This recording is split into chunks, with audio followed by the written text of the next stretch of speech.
Hey everybody, Pete A. Turner from the Break It Down Show. I'm doing today's introduction for our guest, Matt Richardson, who's an author. He wrote the book Rift Runner, Tomorrow's Yesterday's. It's part of a series of books that are going to come out. It's a sci-fi kind of series where we have a young man who figures out that there's a time portal that he can enter and he can start the time travel. All of that stuff is great. We're going to talk about that in the show. What I want you to know about Matt is he's a hard charger. He spent a year and a half applying for the Air Force Academy, almost got in. And they said, why don't you go and do a freshman year somewhere at a military academy, and then we'll consider you again. So he does that. They consider him. They say yes, and he comes back and does a second freshman year at military academy, goes all the way through and does the Air Force thing. So you know this guy is determined and really gets it. His writing, though, is what I really want you to notice. If you're into sci-fi at all, if time travel fascinates you, if you got a young kid in your house who loves these things, this is why Matt wrote these books. Like, they were his inspiration from when he was young. He wanted to bring these stories out. The character is a young teenager, plays football, perfect all-American kind of kid. Today also we have for co-host Chris Schafer, who's the CEO of Tactical 16. They're a publishing house that we work with a lot, and Matt is their guy. So we got Chris, we got Matt, and we got myself all talking about Rift Runner, and you're going to love that part. As always, I'm going to ask you guys to support Save the Brave. Now look, time, place, presence, attention, money. Those are all the things that you can do for charities, and we can all do more. So I'm asking you to join me, John, and Scott, who's the president at Save the Brave, and join us in subscribing each month, a small amount of money. It makes a big difference over time. If you want to give something bigger, by all means, go to savethebrave.net, click on donate, click on the subscription thing, and just do top $5, $10, $15, $25 a month. That's how you help. Obviously, I want you to support the show wherever you can. Get people to try it. That's what I want you to do today. Forget about subscribing and rating, all that stuff. Just suggest the show to someone and then say, oh man, you got to hear this show. These guys do the best content. And then just be truthful. Be honest. Open up your heart. Let them do that. Do that for me today as a supporting gesture, even if it's tweeting out, emailing a friend at work, going on Slack and saying, hey, have you guys tried this podcast? Do me a favor, check it out. Let me know what they say. Let me know how I can help you guys, and I'll talk to you all soon. Everybody take care, and here's our guest, Matt Richardson. Lions Rock Productions.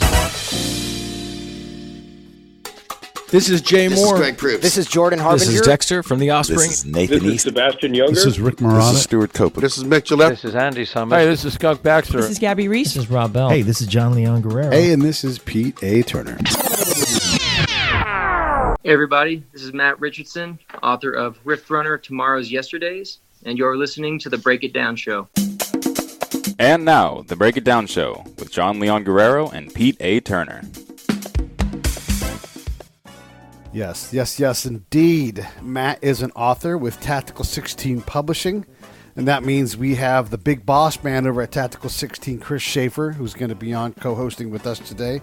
But first, let's say hey to Matt. Matt, you are available at Matt Richardson, author on Facebook, and on Insta and Twitter, you are MCR Author, and that's where folks can find more about you and what you do, and if you guys want to yell at him or give him praise, that's the best place to do it. So, Matt, thanks so much for coming on. And Chris, why don't you jump in and tell us about your latest find? Yeah, brother, this just dropped in our lap. I mean, Matt is a phenomenal writer. I can't say enough about him. We were more than happy to have him. He comes to us polished, if you will. And it's nice to have somebody that's got a very good background in writing.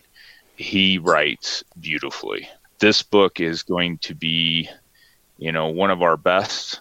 It's going to be one of our best sellers for sure. There's no doubt about it. I mean, at his release, there's people coming to us saying, I already read it on Kindle, but I had to come to the book signing to actually get a physical copy of the book. Yeah. So, that speaks volumes, man. And it's really not us as a publisher. It's just, we were just lucky enough to get Matt. Just, started a conversation with him. We talked about it, and now it's a beautiful, beautiful book. I mean, Matt was so happy to see it. I mean, as all authors are when they see their first production actually in physical form, they get a little teary-eyed. Matt, I heard you were crying at your book signing. I don't know if I go that far. Big moment for sure, though. Yeah. So, okay.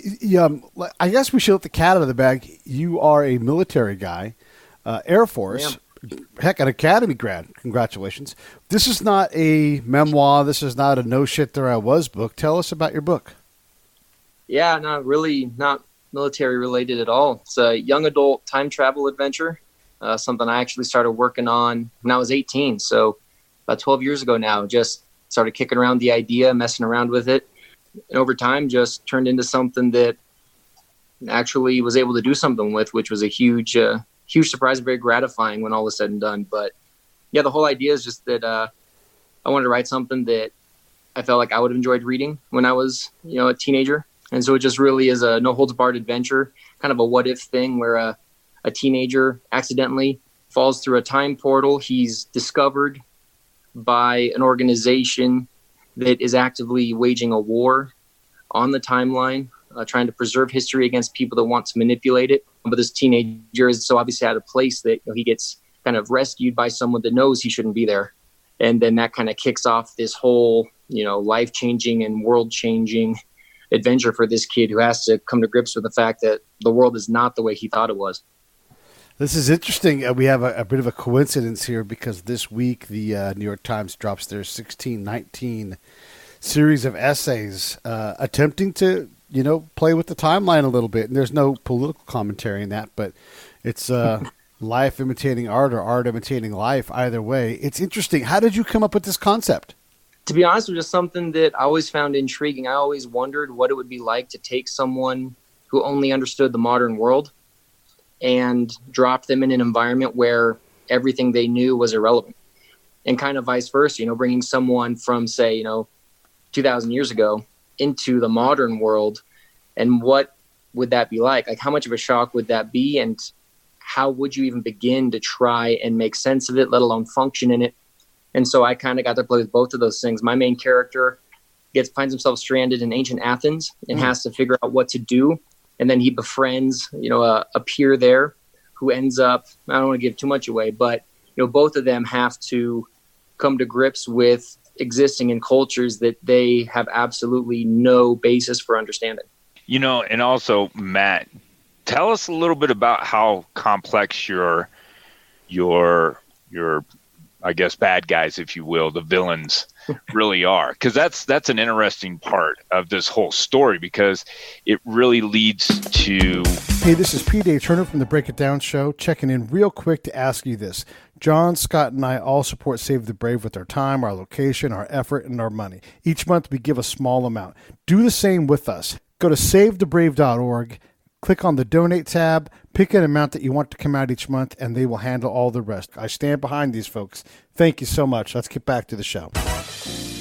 It really leads to the reader embracing this idea that, bad guys, aren't always just, what you see on Disney. They're not black. Right. They don't have angry voices and they don't look mean, that's the typical bad guy. Right. But that doesn't exist, man. It's really it's interesting because it's more real to life, Right. Yeah. For me, growing up, I always found myself very kind of intrigued by villains that, had a cause beyond just trying to cause trouble or destroy things.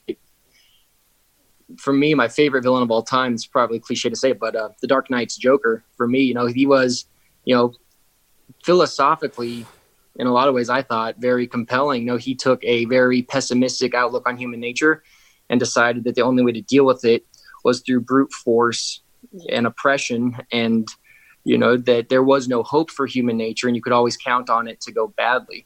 So he had a philosophy driving his destruction. It wasn't just for the sake of doing it. And for my villains in this series, it's kind of the same way. I wanted people who wanted to actually accomplish something good, but had grown so disillusioned with their lack of success that they were willing to adopt increasingly destructive and even evil methods for a result that they felt was justified. And I think a lot of people, whether you look at history, and for the sake of this book, I think that's a good good way to go about it. But you look at history, very few people just wake up and decide to be these monsters that history remembers. You know, there's a purpose that in their mind justifies the actions they're about to take. And so for me, I really wanted some villains like that have complex characters that maybe hopefully you find yourself feeling sympathetic for, even though you know what they're doing is wrong. You know, you can understand maybe the initial motivation and how it got twisted over time. But yeah, I've never enjoyed two-dimensional characters that they're just the bad guys because they're bad and that's it. And so for me, I wanted to really create something that was a lot more fun to not only fight against, honestly, but to kind of see those philosophies collide over the course of the book. So, you know, Pete, you know, as you listen to Matt, he talks at a very high level, but let me explain to you the way he writes. He writes directly towards these audience, and it's not like he doesn't know who they are or where they're at. So, you know, Matt, you're talking very philosophical there. And that's okay, man, because we understand, you know, but your writing is not over the heads of your readers.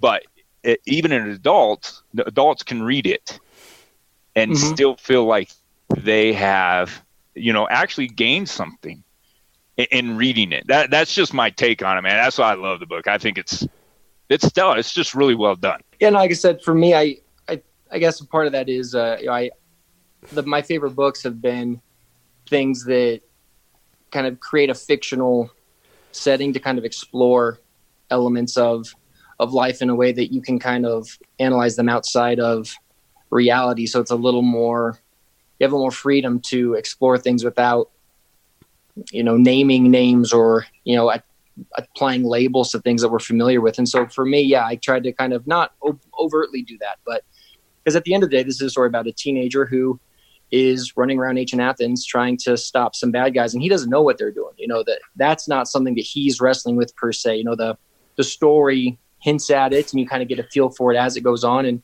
over the course of the series, you know, in the next book especially, I really hope to really kind of take the gloves off and everything is apparent. But yeah, at the end of the day, this is just a 14-year-old kid who is trying to make sense of, you know, going from being a regular American teenager to suddenly having a responsibility that, if he chooses to accept it, allows him to play an impact not only for the future, but, you know, throughout the history of mankind in a way that he never thought could come to someone like him. So this is a series of books then? If all goes according to plan, there will be 5. Yep. Wow. And then do you see this going to screen? Are you going to write a screenplay or do you have big visions like that? If I could script my life, absolutely. That's the ultimate goal. That would absolutely be the dream there. Okay, so let's go back a little bit. Time travel. You have some science fiction housekeeping to do. What are the rules in your time travel world? So not nearly as, I guess you'd say, catastrophic or potentially worrying as some other movies like Back to the Future. You know, that's kind of the most famous one people latch onto. If I was going to put it in terms most people understand, I would say it's far more similar to the Avengers Endgame style of time travel than Back to the Future. Mm-hmm. They're not worried about, you know, overlapping with yourself. They're not worried about, you know, that butterfly effect of, okay, you changed one thing and now mankind's never going to have a similar story again. It's more of a, hey, you know, if you hop back in time, that is your present for you as an individual. And that is not going to alter anything that's happened before unless you actively change things. Your mere presence there isn't going to necessarily be catastrophic. In the book, they describe it as, if time's like a river, it's as if you simply were floating along the river, but then you hopped onto the riverbank, ran back upstream, and jumped back in. Nothing, you know, you're going to revisit the same stretch of river that you floated by before, but it's still there. And you're going to reach the point you were at before, provided nothing changes along the way. And why did you pick that particular paradigm as opposed to the Back to the Future butterfly effect style one? To be honest, it just made for kind of a cleaner story. You know, this is the whole premise of the book, is that people are actively trying to change history already. And so my main character's organization that he finds himself a part of, he wants to preserve history but the reality is people are already trying to change things and are changing things. And so had I adopted the kind of butterfly effect thing, I mean, there's no telling. Like I could not have begun to rein in or even probably done a good job trying to explain the fallout of all those things. Yeah. And so for me, it just made a much better story. Yeah. It probably would have got really crazy. A little bit. Yeah. So yeah, it made sense to me to tell the story I wanted to tell in the way I wanted to tell it, because then that gives me the ability to allow my characters to change things. And then I can kind of play what if with history as people know it. And then really just, that's the fun part of fiction for me, is just creating something that isn't real, but hopefully compelling. And so the kind of parameters I set there gave me the biggest possibility to do that. I'm sort of smashing all the hope that Chris has of ever asking a question, but I'm going to go again. Go ahead. Go ahead, brother. I know when I was 14, I wanted to go outside and play football every single minute of the day, or play basketball, or throw a ball against my house and run around and do stuff. My desire to save the world, save time, save the story, I might have been into it, but also, I need a cheese sandwich. I had a lot of distractions. Why pick a 14-year-old? Because it gave me a chance to, I guess, allow readers to grow up with the character. One of the reasons everyone loved the Harry Potter series was you met these kids when they were young, and then you grew up with them, and in a way that I don't think I've ever read something as compelling as just the attachment that you had for not only the places they were, but the characters that they became. And so to me, that is like the master class of creating characters and just a growing up story that people become attached to. And so for me, just the idea that I could take someone at 14 who saw the world a certain way, but then subject him to certain things where his entire outlook on life gets challenged, maybe reshaped, and then who he comes out the other side is going to be arguably the most important thing about the whole series. And it's kind of dropped on him. He doesn't seek this out. It finds him. I think that's the tagline on the back of my book is destiny is a choice. All right. So for him, he gets the opportunity. They don't force him to do anything. This organization finds him and then kind of recruits him for a very minor thing that, of course, blows up and kind of sets the adventure off on the pace that it goes. But so for him, it boils down to, okay, is this something I want? I have the opportunity to contribute in this way. Like you say, do I want to be a normal 14-year-old, or do I want to maybe do something that no one else could ever dream of doing? And he has to wrestle with that. Yeah. And so, Matt, that's not that far out from reality, actually. I mean, even at, when we enter the military, Pete, Matt, we all been in the military. We all know it. We kind of get in there with these idealistic, thoughts. And then, when you finally get, for you and me, Pete, when we get downrange, that crap changes, man. That, and that's realistic. I mean, it really is. I mean, yeah. And I like the fact that he wrote it as, a 14-year-old where these kids are starting to get influenced, in their life. And, by the time they hit high school, but, for Matt's characters, it just happens to be that he gets kind of roughed up after he falls through, a time warp. I'm like, oh man, that sounds kind of painful, So yeah, I mean, when I was reading, I was like, holy shnikes, that couldn't have been fun at 14, Right. Nope. So, but yeah. And then do you go back to modern time and like his mom's like, where the fuck is Fred? Yeah, not so much. So I was able to conveniently, of course, make elements finish up the way I wanted to. But the idea is that, they're not able to just open up time portals where they want to go. They're kind of at the mercy of gaps that kind of emerge. And so the cool thing is they have these machines that are able to sense when, they call it just kind of, a time gap opens up. And if they can send a signal through to where that gap opens up, they can prop it open. And so they're constantly trying to find these gaps that pop up as close to certain events as possible. And then once they've established where one of those portals is, if they can stabilize it and prop it open, they can send people through and then kind of make a game plan from there. And so at one point, 9 months goes by and they have to figure out how to send him back home in enough time to not throw off the entire life that's waiting for him back home, with undue trauma to the parents and things like that. So there definitely is that element of, okay, there is no clean fix all the time.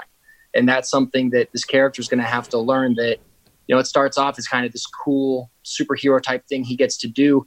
And over time, the responsibility of it and the cost of it really is going to begin presenting a reality that he did not anticipate. What's his biggest moment where he's like, this is not like, I never realized this about ancient Greece, that he's in the moment. So what does he see that just is impossible for him? I had fun with this. It's the maturity that is expected of a 14-year-old in ancient Athens as opposed to modern America. All his peers are on the verge of being men. They are being groomed for adulthood in a very demanding world.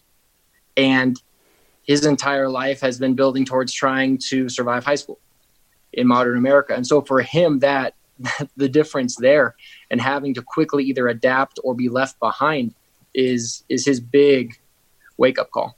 Learning to fight, learning to carry himself, learning to be what is expected of someone his age in that society, unprepared for it. And so I like it. It's the humbling. It really grooms him for the next 4 books. So he goes from being kind of the up-and-coming big shot in his junior high to suddenly being the most incapable kid by a long shot. And he basically has to deal with being the unpopular kid, the incapable kid, the one that no one wants to associate with, and he has to learn how to come back from that. That's really kind of the opposite of a lot of the fish out of water stories, where you're the other way. You're like the awkward, uncomfortable kid who goes to new school and has a chance of being cool. You've gone the other direction. Yep, and I like that. I know growing up, for me, a lot of the books I read, the main characters, they weren't always in the boat you just described. Like, I loved reading a lot of old books, and like whether it was the Hardy Boys or one of my favorite series was called the Chip Hilton Sports Series. And most of these characters, they were, fairly capable, responsible, even, socially competent characters that were liked and respected, but they had to learn how to use those things, for the betterment of people around them. And so for me, it was kind of fun because I feel like what you just described is kind of almost overly done now. It's expected that you have to begin with this marginalized, unpopular, incapable person that through some, random encounter with destiny becomes the savior of whatever. And so for me, I really wanted, okay, what about someone who, is lucky enough to kind of begin with the tools? How do they find themselves suddenly challenged with making the most of it? And so for my character, especially with him when he goes back to modern society and is kind of able to step back into the role he left, his understanding of the responsibility that position is able to give him, his ability to influence the world around him and his peers. All of a sudden, the privilege that comes with being as accomplished as he is takes on a whole new meaning. Yeah, Matt, I've always wanted to ask you, and I haven't had the opportunity to, but I think this is a great venue to do it, is just to ask you, I mean, you've mentioned the Hardy Boys, you've mentioned, Back to the Future. What other things influenced you, man? Oh boy. I love to read. I've been reading since I could. My mom, she's had to stop trying to keep up with the books I was reading by 3rd grade. So the Hardy Boys were a safe bet. So I could read those to my heart's content, and I did. And then I mentioned the Chip Hilton Sports Series. It was about a 3-sport athlete who, through high school and college, is kind of the leader of his friends, and just, again, kind of not common with today's stories. He is the popular athletic leader of a group that finds himself with the ability to be the influence and the good guy and the protector in some cases of people that aren't able to do that. And then as I got older, I really got into sci-fi, fantasy books. Brandon Sanderson is probably my favorite author right now. The Stormlight Archive series is just absolutely incredible.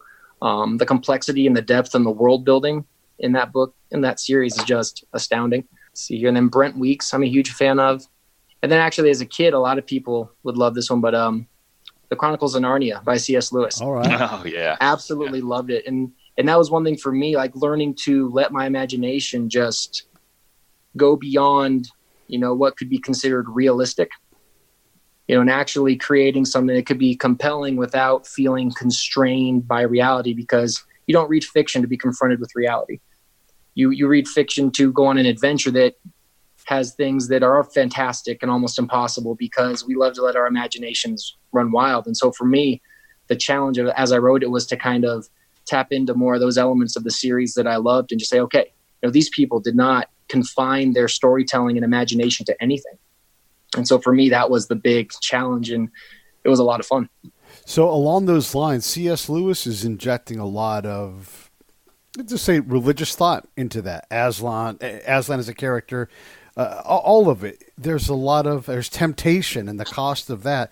Are you trying to impart lessons of your own throughout this? I mean, obviously we have the challenge of what you really can do if more is asked of you. Right. In some ways, yeah, I would say absolutely. That's why in this first book, he has to be completely humbled into realizing what it's like to be the person that is at the mercy of people willing to help him. And then as he steps back into his life at home, the responsibility that comes with it, and learning how to be someone whose life is for the betterment of others, and then beyond that, some of the just bigger picture philosophies at work between the bad guys and the good guys, and the use of power. Is power bad on its own, or is it the use of it? Or, just because you can do something, should you? And there's going to be a lot of gray areas and kind of moral dilemmas that these characters find themselves in by virtue of the power they have. And so it opens up, I think, a great opportunity to explore, some very fundamental concepts in a way that hopefully, doesn't force people into feeling like there's a box of the right or wrong answer, as much as, okay, like this is something that has to be wrestled with. And these characters are, choosing and making decisions accordingly. And do I agree with that or not? And why not? And so hopefully it kind of opens up that opportunity for discussion. And Pete, I mean, for your listening audience too, this book is done in a way that really keeps you engaged. It is quick paced and it's just a fun read, man. I mean, there's a lot of deep thoughts into this thing, but it is just a real fun read. And you just want to turn a page and find out what happens next, because every new chapter, you're like, wow, okay, now this is happening. Interesting. Where is this going? Yeah. It's just a lot of fun. It really is. Yeah. Well, that was the most fun part for me, was I just wrote in everything I would have wanted to see if I was in that boat. Like, the Peloponnesian War is going on when he's in Athens. And so there's interactions and conflicts between the Spartans and the Athenians. And then they go visit the Oracle, at Delphi, and he gets to experience that. And then he comes back to, the bad guys basically trying to manipulate elements of the war to destroy everyone. And he has to figure out how to take what he's learned and, rally even a small band of soldiers to fight back about what he knows is coming when no one believes him. And so it's just, yeah, as much of the big picture is maybe in the background, the fun of it was really playing it out in just the interactions that I thought would be, if I were a 14-year-old, what would I have wanted to see back in that time? So for me, that was the best part of the artistic license. What kind of athlete is he, and does that play into the story at all? Big time. He's an aspiring high school football player. He's kind of a standout in junior high, and that is his entire focus in life. He's hoping to make the team in high school, and that is as far as he's looking down the road when everything kicks off. And so he kind of goes through the humbling of being an athlete, but finding himself in Greece where his skills are non-existent and he's the bumbling idiot that all the other kids, don't want to be playing with. And so it's a big reality check for him. Isn't that the truth though? I mean, that happens when you step into big boy shoes, I mean, well, if you're not humbled, I guess it isn't a good program, right? I mean, right. That's just kind of how it works, You think you're all that in a bag of chips. We have that saying, everybody wants to be a gangster until they got to do gangster shit, and then everything falls apart. Seriously. Yep. Yeah. Very true. Yeah, that's a good point, Chris. I want to ask you a little bit about this, Matt. Like, so Chris and I have a lot of combat time. You go out and you do things, right? And then one of the things a lot of my really close friends express is that I never had a chance to prove myself. You know, I think I would have been a hero, not a coward. But ultimately, I'm going to tell you right now, people lock up for 100 different reasons, and it's not so much cowardice. It's just shit's scary. It's complicated. You don't know what to do. You don't know how to react. And then the reaction is run towards the enemy. Yikes, right? So does your character, does he have that moment where he's got to steel himself against something that, Harry Potter had to, right? He had to go out there from day one and had a grown-ass man coming after him all the time. Right. Yeah, no, he definitely does. And fortunately, I tried to be as realistic. It's a funny word to use when talking about time travel, but tried to build up to that moment when he kind of had no choice. The first time, initially when he falls through a time gap, he's in a 1920s Chicago and finds himself in the middle of a mob war. And so, he is running for cover. He's running from everybody. He's scared to death. There's none of this, hero rising to the moment sort of thing. But then as he kind of accepts the responsibility of the challenge in front of him as he goes through the training, and then when he's in Greece and he has no choice, that's where the do or die moment really comes. And, the family that's adopted him and, the friends that have come to care for him are suddenly at risk, and he has to decide whether or not he's going to do something to either protect and or avenge them if necessary.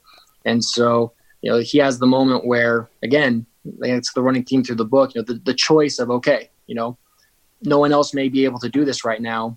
Am I going to?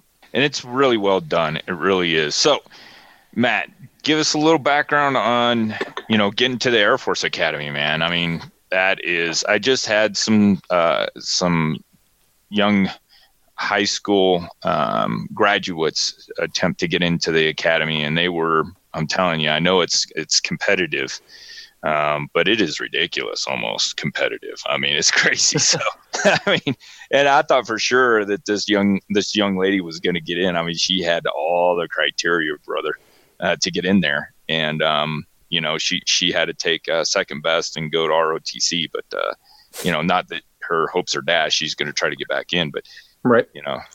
What's that like, brother? What's it like when it's something when you get accepted, obviously, but when, you're going in that first day, you're standing there in that formation and you're just like, uh-oh, this is for real.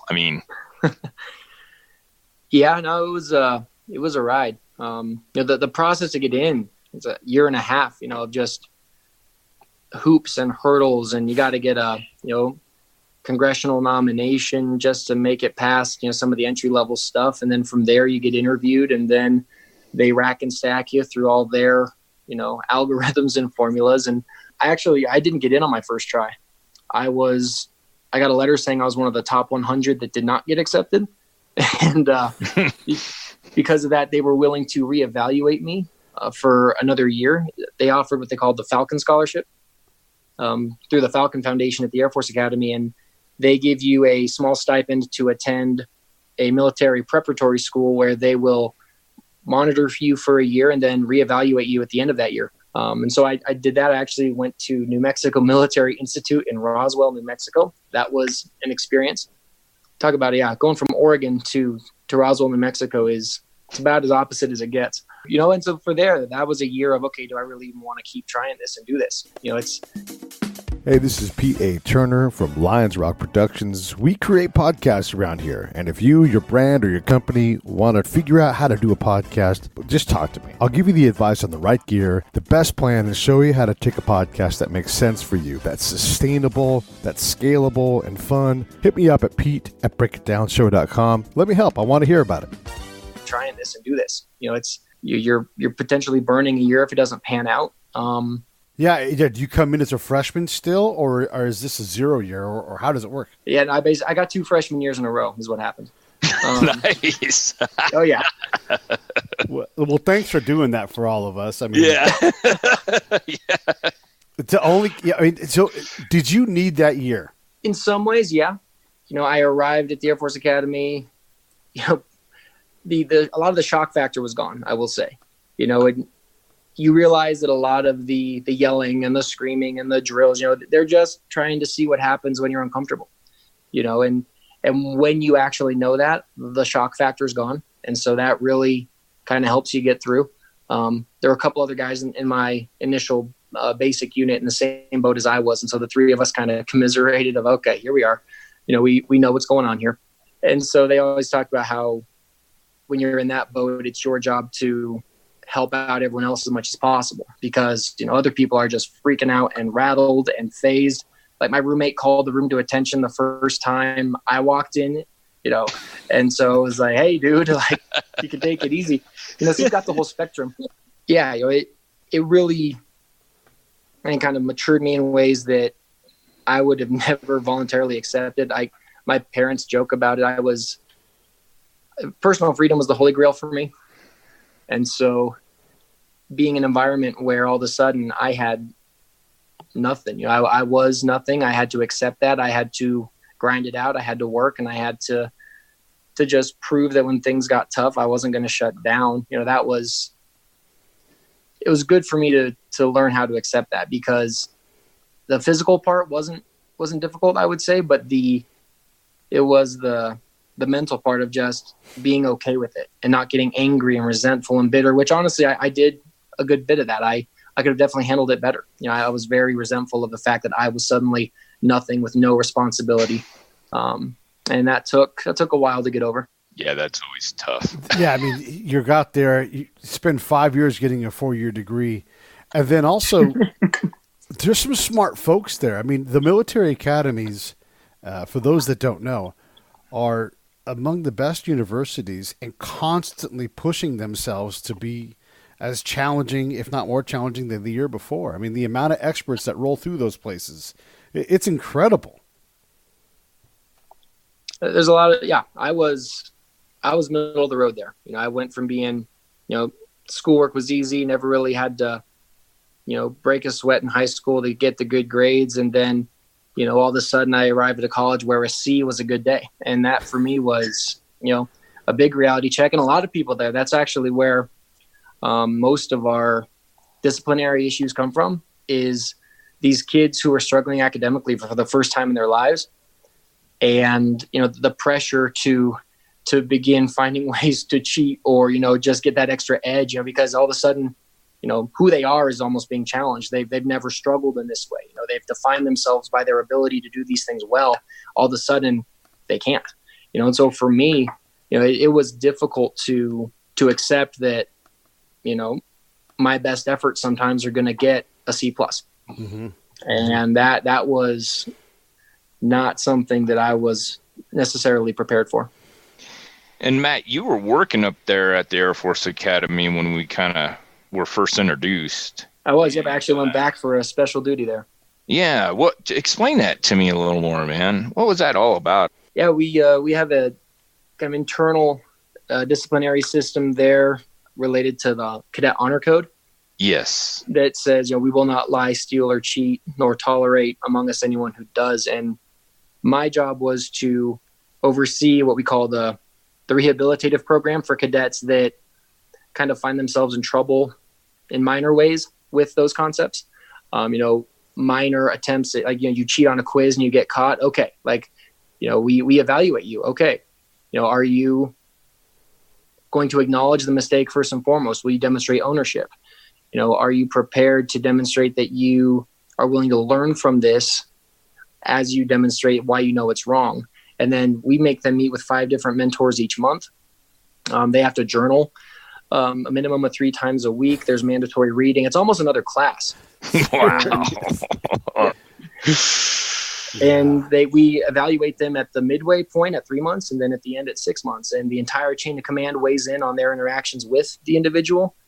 And the most gratifying part of that job, I will say, was the amount of cadets who went through that and then came out the other side saying, you know what, I had never dealt with this before. I had never struggled like this. And because I had never struggled like this, I did not know that this was how I would respond. They all assumed they were that person that would always do the right thing no matter how hard it got. Then they panicked. they completely gave in. But then when they got caught, they kind of had to have that moment of either owning it or, doubling down and trying to fight the system. And the vast majority, when given the chance, they acknowledge it, they own it, and they're willing to learn from it. And so I will say that was the most gratifying part of that job. You spent a lot of hours there too, brother. I remember trying to get with you. You were there a lot of hours. Oh yes. So yeah, I know a number of people that graduate from various military academies, and you're right. If you call their character into question in a way that's not meant to be argumentative, or if you suggest that they owe someone an apology, you will see that training come through.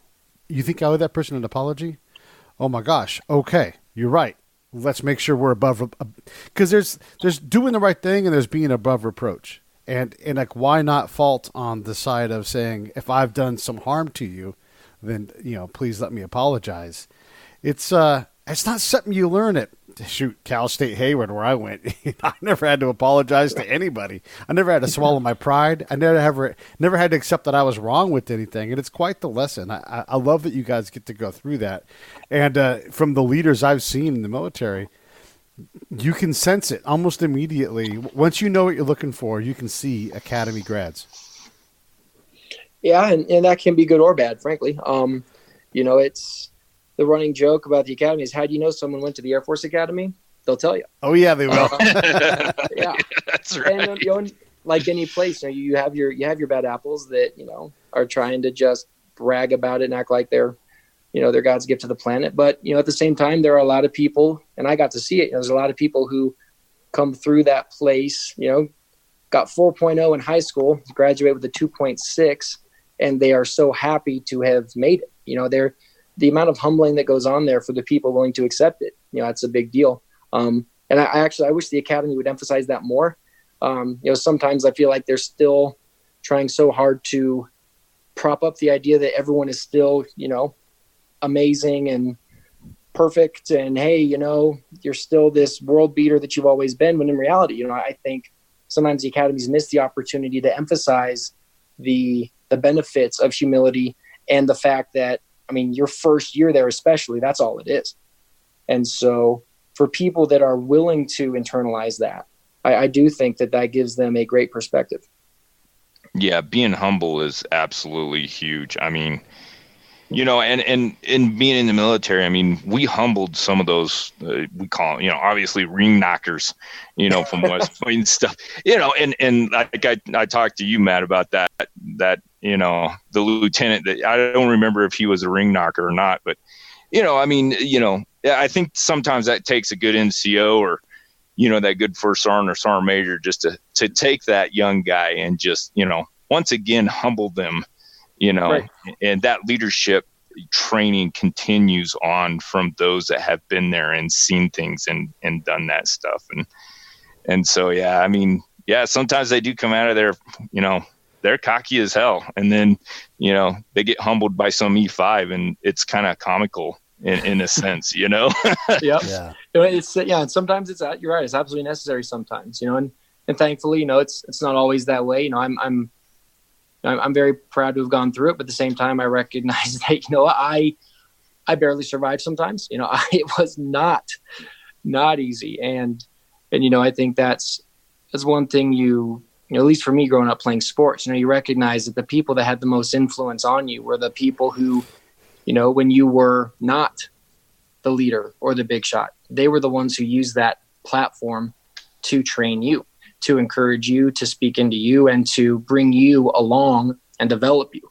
And, again, that is a choice. To be that kind of leader is a choice. But I will say, I think it has to be self-motivated, but for people willing to approach leadership in that way, the academies do a good job. And for the ones that don't embrace it, reality is waiting right after graduation. Yeah, about 5 minutes afterwards. Yep. That whole experience has got to be super trying, because it's not just academic. There's I will say, a different kind of peer pressure.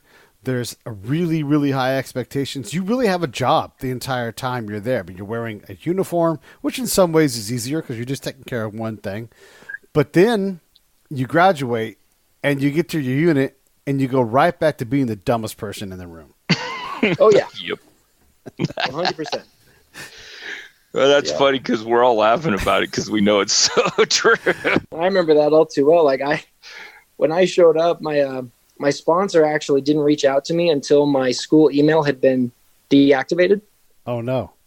Nice. So all I knew was to show up to my first base, and that was it. So I showed up on the right day, and then had no idea where to go from there. I had no idea where my building was. I had no idea. And I asked multiple people. They had no idea where to send me.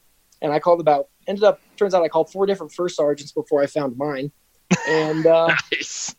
yeah. And then he's like, oh, hey, yeah. I think we might have been expecting you. I'm not sure. Why don't you come on down to this building and we'll find out. And yeah, I mean, you talk about feeling like an idiot for the first 24 hours. Yeah. And then, yeah, you show up. You've never been processed before. You don't know what you're doing. I mean, yeah, it's, again, and if you're not careful and some people believe in that whole thing, like I got to show up and prove myself, then that's when you get in trouble. But, there's a time and place for that. But again, always being ready to recognize when you don't know something. Hopefully you can show up with that mentality. Because you're right. You show up knowing absolutely zero. Yeah, and what you learned is great theory, but the practice is something different, Oh, yeah. Oh, and by the way, every boss wants you to do something how they want it done, not the way you would ever do it. And there is no syllabus for anything you're doing. Absolutely, yep. That's the truth. The one syllabus I got in my job when I did my career field training, the giant manual they made us study for 7 weeks actually said not for use on the job. It's like, what are we doing here? Nice. Yeah. Yeah, that's hilarious. That is funny. All right, Matt. Yeah, go ahead.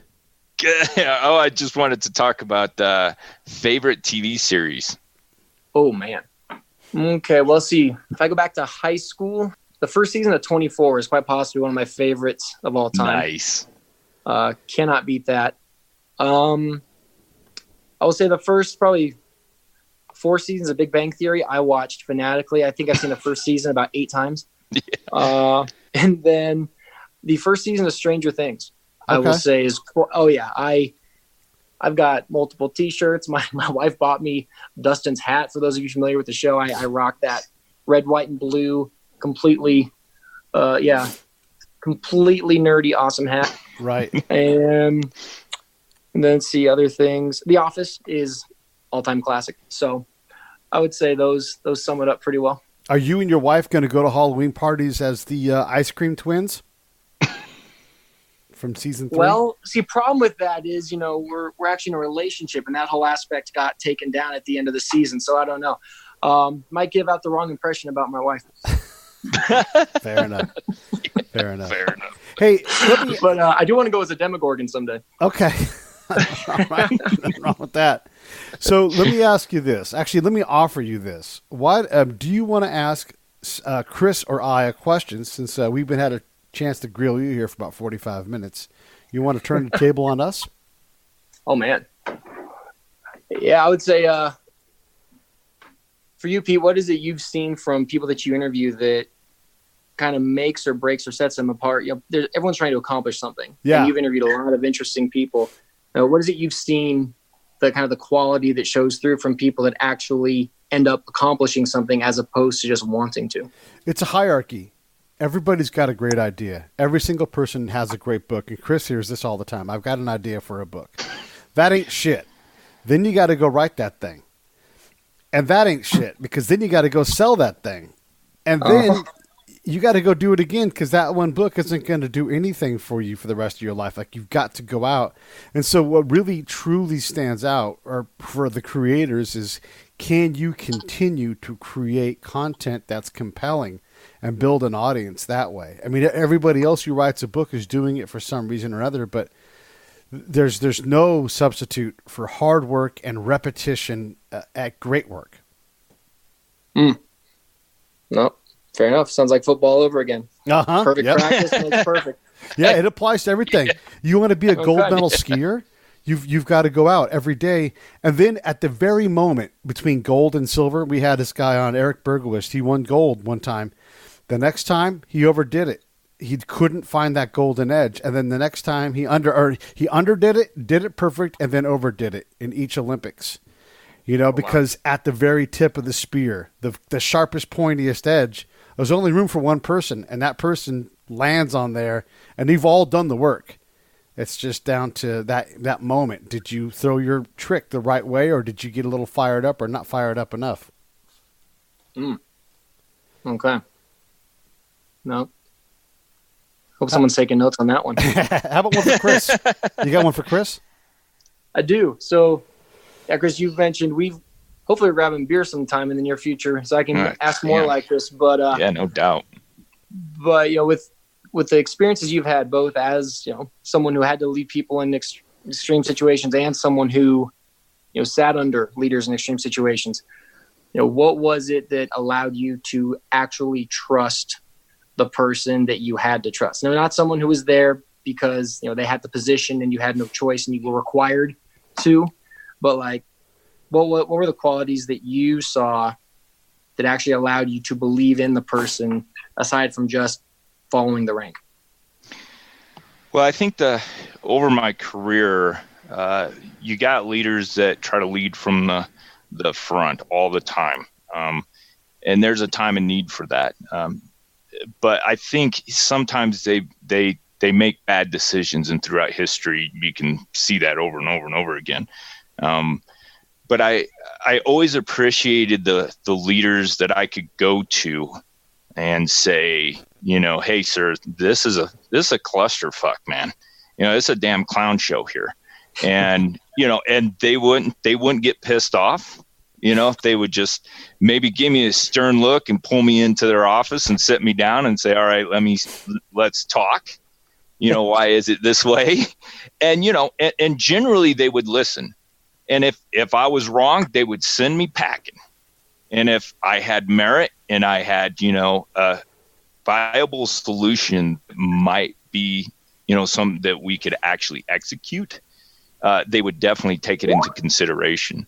But, it was the leaders that would say, you know what, we have to, we can't execute this way because of X, Y, and Z. And I'm glad you brought it up. So this is getting canked, because that saves guys' lives. Right. And it's the guy that's executing the plan that sometimes sees a flaw in it that is going to be catastrophic. But that's just because they know something that, the command or the leader just doesn't know. Right. Mm-hmm. Yeah, that commander's intent is a dangerous thing. That's like kind of what you're talking about, where you say, I want to execute this, and it can absolutely be delivered to you, but in a way that is totally fucked. And you need that person that's there to be like, hey, we need some clarification. One, to go get clarification on intent, and two, like, what's the outcome we're actually looking for here? If you're saying go run down to that village and kill every single person alive, we did that already. Yeah, it didn't work very well. Yeah. Now we're being ambushed every day. I wonder why. Exactly. That ability to ask more from a leader. Well, Chris, you can't just say it. You've got to have confidence and a bona fides to go up and say something like that and ask for more direct leadership. I love that. That's great. Yep, definitely good stuff to take forward. Yeah, that's and I mean, I think that's just life too. I mean, when you know that you can't approach your boss with a question or a clarification or anything, that just kills you. Because then you just don't want to be around. It kills motivation. It kills, it kills everything. And it makes the morale just plummet, Mm-hmm. Oh, yeah. So, Matt, we've covered all of the big things. Let's cover what's next. I mean, obviously, you've got this book and you got to get on the road and sell it. But I got a sense that between your job and your selling of this book, you're already probably working on book 2 of 5. I'm halfway through it. Yep. Not surprised. And we're excited about that because people are already asking for book 2. Yep. Yeah. No, hard at work. And that's the part I love. Chris can attest to the editing. As it turns out, I tend to read, reread, guess, second guess, and then second guess the second guess. And the classic stereotypical author jokes were in full swing. But yeah, so just reaching the creative part for me is the fun part. Like when I have just absolute free reign to just invent, create, and pull the story out of nothing and make it everything I want it to be. For me, that's when I'm just coming alive and loving it. And then, once I've accomplished that, to brace myself for the editing and the reading and the rereading, that's where I really have to knuckle down. But yeah, go ahead, Pete. That's really what makes an author, is the ability to continue to edit, to reread, to edit, to be ready for the edit, to cut stuff out that just you thought was great, but it really sucks. And to have somebody tell you that and then be humbled enough to be able to say, you know what, you're right. And that's what makes a great author, really, truly. How long does that take for you, Matt? Like, be honest, like when you get that back, how much of that hurts when you're like, fuck that, but then you accept it later on? Like how much time does it take for you to really accept all of the edits? To be honest, this time around was really easy. I actually, 5 years ago, I started this book 12 years ago and I finished it about 5 years ago. And it was so bad that I pretty much started over. And I tried reading it myself after I gave it a couple months to cool down and realized I hate this. And so I pretty much hit the reset button. And, for me, I think the stupidest thing an author can do is only care about their own opinion. Because if I'm trying to convince other people to read it, if someone tells me, hey, I don't think this works, like, okay, this is someone who isn't thinking the way you're thinking. And odds are more people will think like them than you when they're reading the work for the first time. So you should probably take it into serious consideration. And to be honest, no one has approached me with anything yet that said, hey, this part that you absolutely love, get rid of it. So we'll see what happens if I ever have to deal with that. But to be honest, for me, at the end of the day, I'm trying to convince other people to read something. And so if someone else who read it said, hey, this doesn't work, that's something you have to listen to. Well, listen, I've enjoyed listening to you, and you just quick with the answers. I can edit this show down so easy. It's great, man, and really, really great insight. And I hope that you feel comfortable with coming back on when book 2 is ready, because I'd love to read book 1 and talk to you about book 2 when it's ready. I absolutely look forward to that. Thank you so much for having me on. Yeah, Matt, thanks, buddy. We're so excited about your stuff, man. We really are. This thing's going to knock it out of the park. Thank you. Here's hoping. I've enjoyed everything about this. Awesome. Go to Tactical 16. You can get Matt's book there, or you can go to Amazon and get it there. But as always, when you get the book, especially on Amazon, rate it, review it. 5 stars. Let people know, because that's how you do it. And this sounds like a great book for young folks. So everybody's got a birthday coming up. Give them the gift of a book, and you'll be winning a friend for life.